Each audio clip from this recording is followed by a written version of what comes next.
At baka mamaya nga ay wala nang makain ng aking boyfriend. Hindi na naman nga ako makatulog. Ewan ba ba't hirap na hirap talaga ako makatulog. Ilang araw na nga rin akong mulat na mulat. Pinipilit ko nga matulog pero hindi talaga na-effect. Kaya nga tong tigyawat ko ay hindi na ako nilubayan. Ilang araw na din siyang andyan. Buti pa yung tigyawat ko di ako iniiwan. Samantalang yung antok ko nilubayan na ako. Kaya naisip ko nga magluto na lang at dahil ilang araw na unhealthy yung kinakain namin ay naisip ko magulay naman. Hindi ko na nga rin kayo sinama sa akin pagluluto ng buong lutuan dahil siguro naman alam nyo na kung paano magluto neto. Cherries! At dahil wala nga akong nabili na balot na gulay dun sa palengke ay ito na lang ang aking binili. Dahil maaga pa nga daw kaya wala pa silang binalot-balot na gulay. Hindi ko na nga rin yan nilagyan ng lahok para nga di na malaki ang gastos. Eme!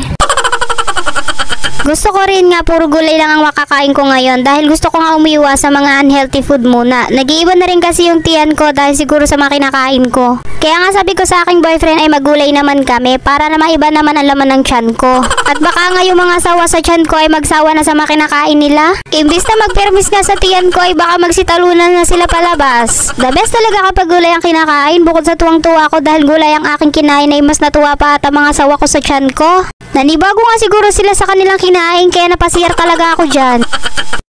2,000 years later. Kinabukasan nga pipino naman ang aming kakainin. Gulay pa rin naman to, diba? Yun nga lang, di siya niluluto. Isinama ko na nga rin kayo sa aking adventure. Cherries, adventure daw. Kasama ko na nga kayo sa aking paggagayat at baka sabihin nyo hindi ko pinapakita kung paano gawin kahit alam nyo na gawin. Ay, nagsalita.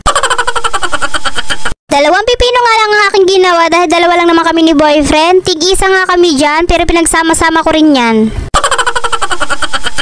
Hatiin na lang namin kapag nagawa na. Cherries!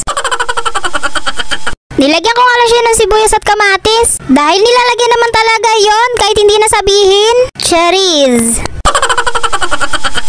Pinagsama-sama ko na nga rin sila dyan at nilagyan ko na nga rin siya ng paminta, suka at asin. Pero hinalo ko nga pala muna bago ko nilagyan ng suka para nga magsama-sama muna yung mga ricado niya bago siya lagyan ng suka. Eto na nga yung pang-final, nilagyan ko na ng suka tapos hinalo-halo ko ulit siya para magsama-sama lahat ng ricado. At ito na nga at natapos na rin siya. Wow!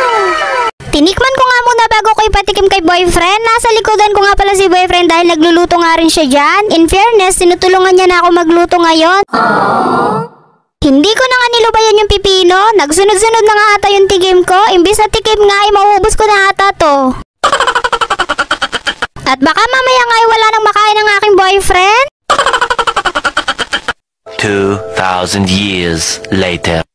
Sa pangatlong araw nga ay paan ng manok ang binili ng aking boyfriend. Dahil nga gusto niya ay ginusto ko na rin.